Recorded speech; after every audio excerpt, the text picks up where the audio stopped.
people are talking about you right now. Not about your work, not about your choices, about your body. And the way you look, about the way you move through a room, and what they are saying. I need you to sit down for this, because when I tell you what's coming through, your jaw is going to drop. Not because it's ugly, though some of it is, but because of what's underneath it. Because these two people, while they are picking you apart word by word, are completely, utterly, embarrassingly obsessed with you. And they don't even realize how much they are giving themselves away. Let me paint you a picture, because you deserve to see this clearly. There are two people, and you already know who they are, even if you haven't admitted it to yourself yet. One carries more of that sharp, critical, competitive energy. The other one, that one, is more quieter, more emotional, more tangled up in feelings they would never, ever say out loud. And together, these two have made you their favorite topic. Not occasionally, regularly. You are the conversation they keep coming back to, like a song they can't get out of their heads, no matter how hard they try. You are occupying the most expensive real estate in their minds, rent-free. And the rent they are paying is their peace of mind. They might be walking somewhere together, outside, maybe somewhere, moving somewhere with enough background noise that other people can't easily overhear. A parking lot, a trail, maybe even just driving around with the window cracked. And the whole time, they are talking about you, your hair, your waist, your skin, the way you walked into that room last time, the way you looked when you didn't even know anyone was watching. They are going over every detail like they are trying to solve a puzzle. And here's the thing, they can't solve it. That's what's driving them absolutely crazy.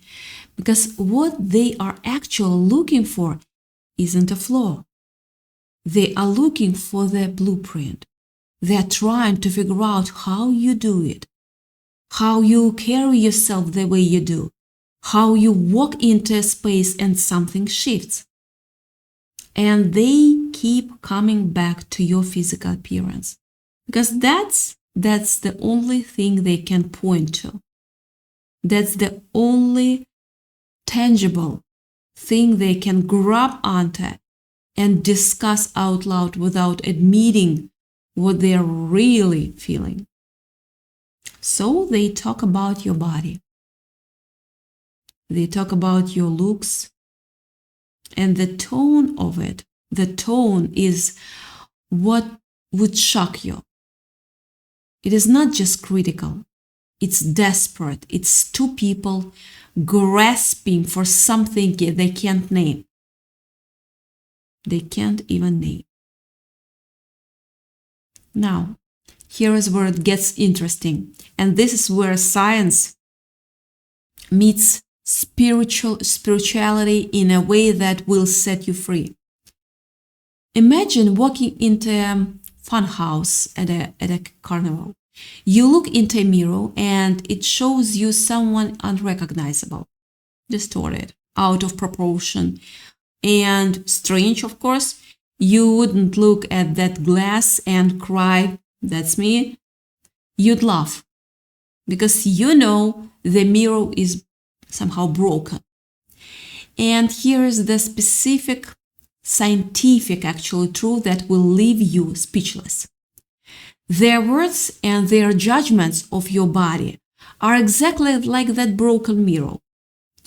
Neuroscience proves that our eyes are not cameras. In fact, our eyes only capture the tiny fraction of the light and data in front of us.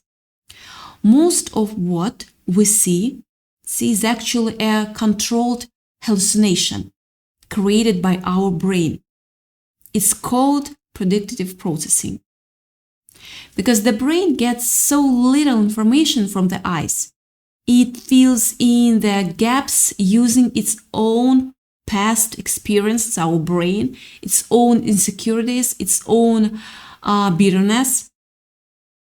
When those two people are talking about your looks, like right now, they are not actually seeing you. They are taking 1% of your image and 99% of their own internal mass to paint a picture. Science.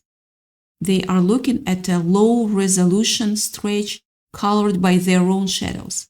Their judgment isn't an observation of your reality.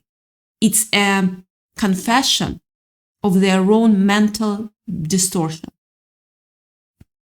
Don't let a hallucination tell you who you are.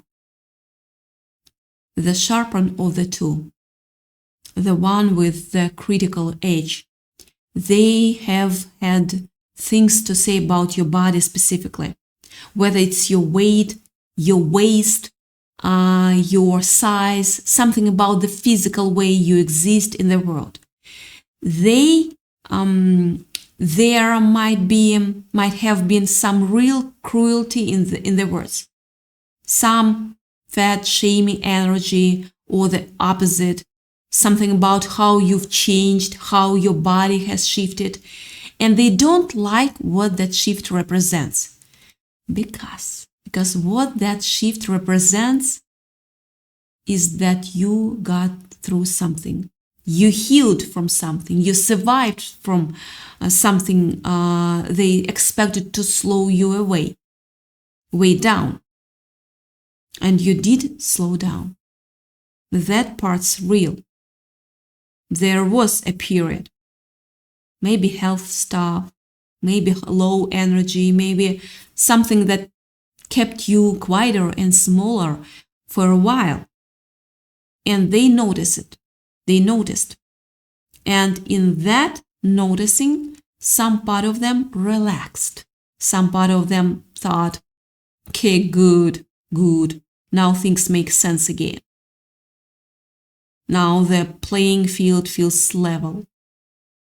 And they might have even celebrated quietly, privately, in the way people do when they never admit what they are actually celebrating.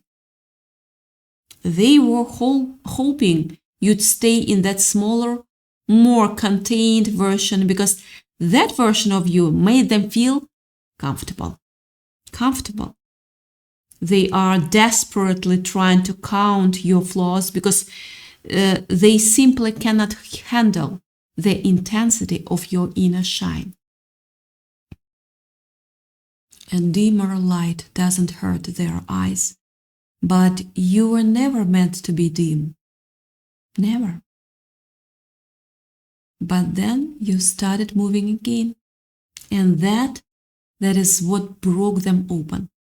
Because you coming back, you getting up, you showing up again in whatever form that looked like for you. That wasn't supposed to happen on that timeline. Or maybe not at all. And when they saw it, when they clocked you doing the thing they'd quietly written off, something happened in both of them that they are still not recovered from.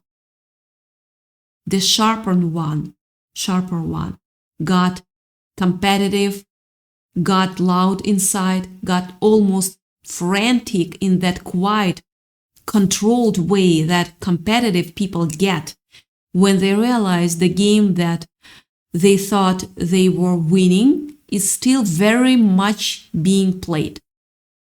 They are nitpicking your physical appearance only because your spiritual authority intimidates them to their core.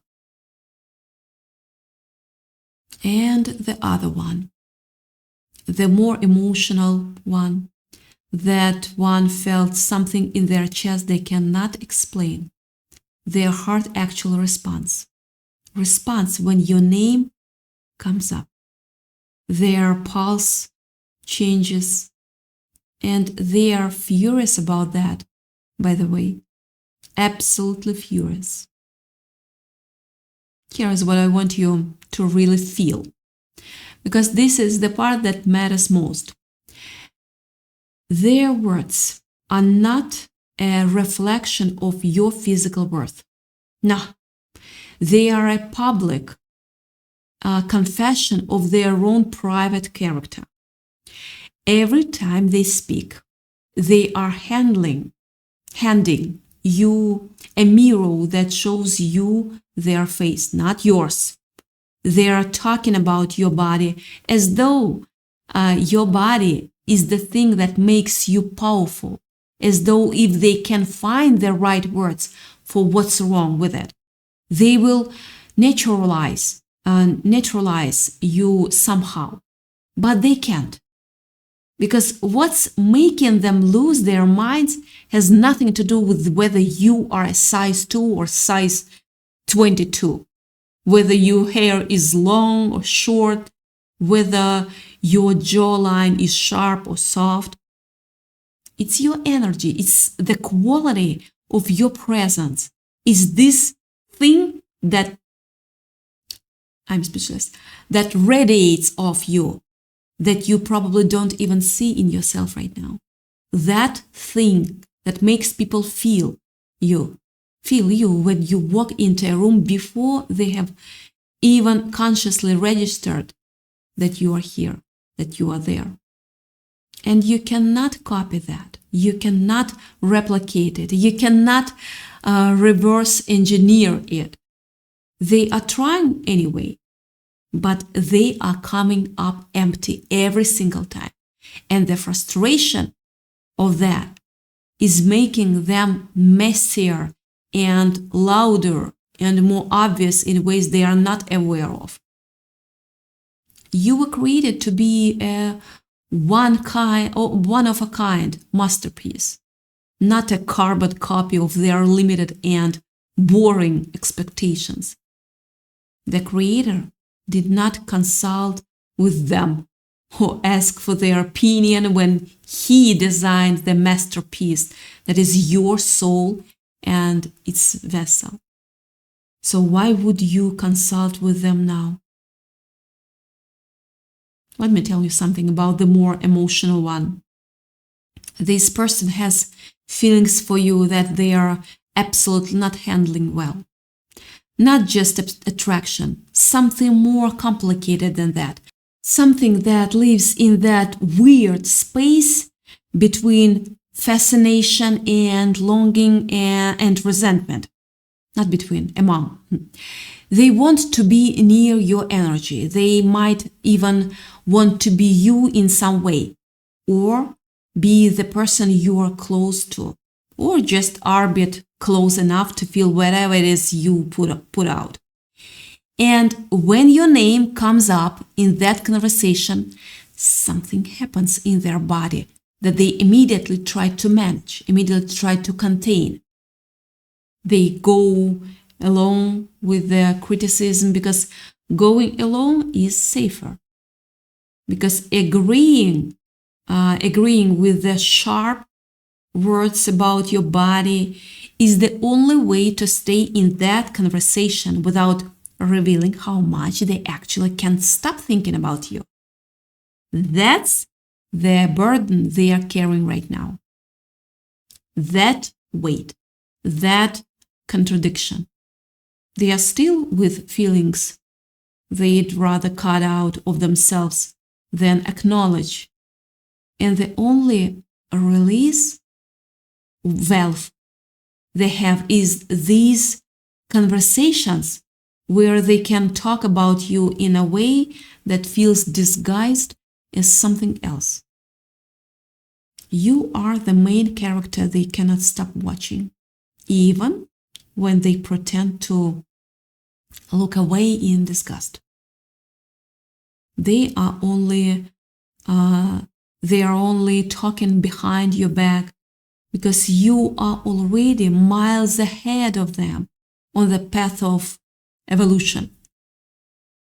They are behind you, trying to map a trail you've already walked. The critical one, though, that one is in competition with you, not the kind of competition they'd ever name out loud, the secret kind, the kind that lives in the gut, the kind that started the moment they realized that you were doing something in your life, becoming something in your life, in your space, your work, your creative world, your career, your social world, that they wanted for themselves. They desperately wanted for themselves. And the fact that you have it, or you are getting it, or you're on your way to it, it lands in them like a splinter. Small but constant. Irritating in a way that never fully goes away. So they pick at your looks.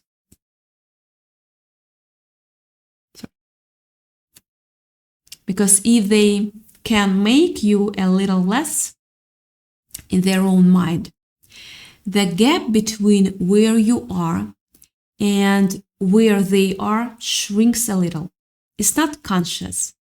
They'd never say that's what they are doing, but that's exactly what they are doing. People only throw stones at the trees that are bearing the most beautiful and ripest fruit. You are heavy with abundance, and their arms are too weak to reach your branches, so they throw rocks, hoping something sweet will fall. Sweet. And here's what's wild, even in those conversations, even while they are being unkind, there are these moments where the truth slips through, where one of them says something that's just barely too specific, too detailed, of course, too close to describe something that only someone genuinely paying attention would notice. And the other one goes quiet for just a second before they respond, because they both know somewhere underneath all of it that they are not just talking about you. They are confessing something. They are confessing that you matter to them way more than you should. Now, what they said about your body, about your looks, it's real, and I'm not going to tell you it doesn't sting to hear. But I want to flip this completely, because there is something in it that's actually about you, not about them. The things they are talking about, your waist, your hair, your skin, your mobility, your presence, those are things that have shifted. You have changed. You've changed, not just physically, although yes, physically too, but you have been through something. You've moved through something heavy, something that changed how you carry yourself. Maybe changed how you look, definitely changed the quality of your energy. And they see that. Even while they are being awful about it, they see it. You are not the same person you were a year ago or 2 years ago. And whatever it took to get from there to here, the healing, the quiet, the rebuilding, That's in your body now. It lives in the way you walk. It's visible in a way you can't fully articulate because you are still in the middle of it. And here is what I need you to hear directly. The things they are criticizing are the exact things that drawn people to you. Your waist, your body, the way you've changed. These are not flaws in the story. They are the story. They are the story. The very features they mark today are the unique signatures of your identity that set you apart from the crowd. They are proof that something happened and you are still here. They are proof that you are the person who keeps moving even when moving is hard. Really hard. Even when someone expected you not to. Your body is a temple of your soul, your beautiful body, to your beautiful soul.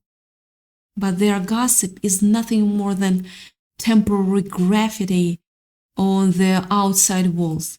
That graffiti says nothing about the sanctity of the temple and everything about the vandal holding the spray can. There is a version of you they expected.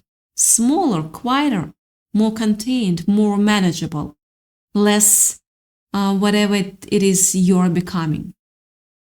And they are watching that expectation fall apart in real time. And they don't know what to do with themselves. So they talk. They walk and they talk and they try to solve the puzzle of you with words that are not big enough for what they're actually trying to say. Never trade your divine peace. Never trade to divine peace of mind for the price of someone else's cheap and uneducated opinion. Your peace is a currency they cannot afford to steal. And you, right now, in this moment, you already knew, not the details maybe, but the feeling of it. You felt the energy of someone looking at you in a way that has too many layers. You felt someone go quieter when your name comes up. You walked into a room and felt eyes that were not quite friendly, but were not quite anything else either. You've had that thing where someone's energy toward you is just slightly off, just slightly too much or not enough, and you couldn't put your finger on why. This is why. This is exactly why. Your intuition on this has been completely correct. It has been reading the room accurately. And now the question isn't whether you were right. You were. The question is what you do with that knowing. Because here is what I see. These two people do not have access to who you are becoming. They are working off an old version of you. They are criticizing a person who is already in the process of being outgrown. And they don't even know that yet. They are so busy picking apart what they think they see that they have completely missed the real thing, which is that you are building something quietly, in your own time, in your own way. You are building something. And whatever was sent your way, whatever was meant to slow you down or knock you off your course or make you doubt what you are capable of, it didn't work. Not permanently. Maybe temporarily. Maybe you felt it. Maybe you stumbled a little, but not permanently. They wanted to find a way to stop you. Yes, they always do. They've been looking for the information, the angle, the level, and they are coming up with nothing because there is no level, there is no blueprint. You are not stoppable in the way they are imagining. And that's not arrogance. That's just the reality of what happens when someone is genuinely connected to what they are doing and who they are. You cannot replicate that. You can't sabotage something that's rooted. Your value doesn't decrease based on someone else's temporary inability to see your worth. That value is constant. It is your blueprint. And I want you to sit with that for a second, because something we forget. We forget that the people who talk the most are usually the people who fear the most. We forget that the energy someone spends picking apart our appearance is almost never really about our appearance. We forget that obsession, even when it shows up as criticism, is still obsession. These two people, in their own messy, immature, contradiction-filled way, are absolutely riveted by you. They can't look away. And that reveals something about your energy that I hope you can hold onto on the days when it doesn't feel obvious. Because you are the kind of person who holds attention even when you're not trying, even when you're healing, even when you're quiet, even when you think you've somehow become less. You haven't. You haven't. You are actually more. They feel it. That's the whole problem. That's the whole problem for them. So what they said about your body, yes, it was shocking. Yes, it would leave you speechless if you'd been there to hear it. But not because of the cruelty, because of how much it reveals, because of how loudly it tells you that while you've been busy living your life, healing your body, building your thing, stepping into who you are becoming, two people have been so affected by your mere existence that they've made you the center of their private world. They are orbiting you, and they'd never say that. They'd rather argue about your waist, your hair, your looks. They'd rather pick the thing they can point to. But you know the truth now. And the truth is that your presence alone is loud enough to send people into their feelings without you saying a single word. It's not something they can take from you. That's not something a conversation in a parking lot can touch. That's yours. And it always has been. It is time to reclaim your narrative. You are not who they saw you are. You are exactly who God knows you are. You can instantly silence the noise of their judgment by leaning deeper into the frequency of your own self-love. Turn them out by tuning into the highest truth of your being. Let them talk, let them walk. Let them try to solve a puzzle that was never meant for their understanding. You are not a problem to be cracked. You are a presence to be witnessed. And whether they admit it or not, they are witnessing you. They are your unwilling audience. And your life is the performance they paid no ticket to see.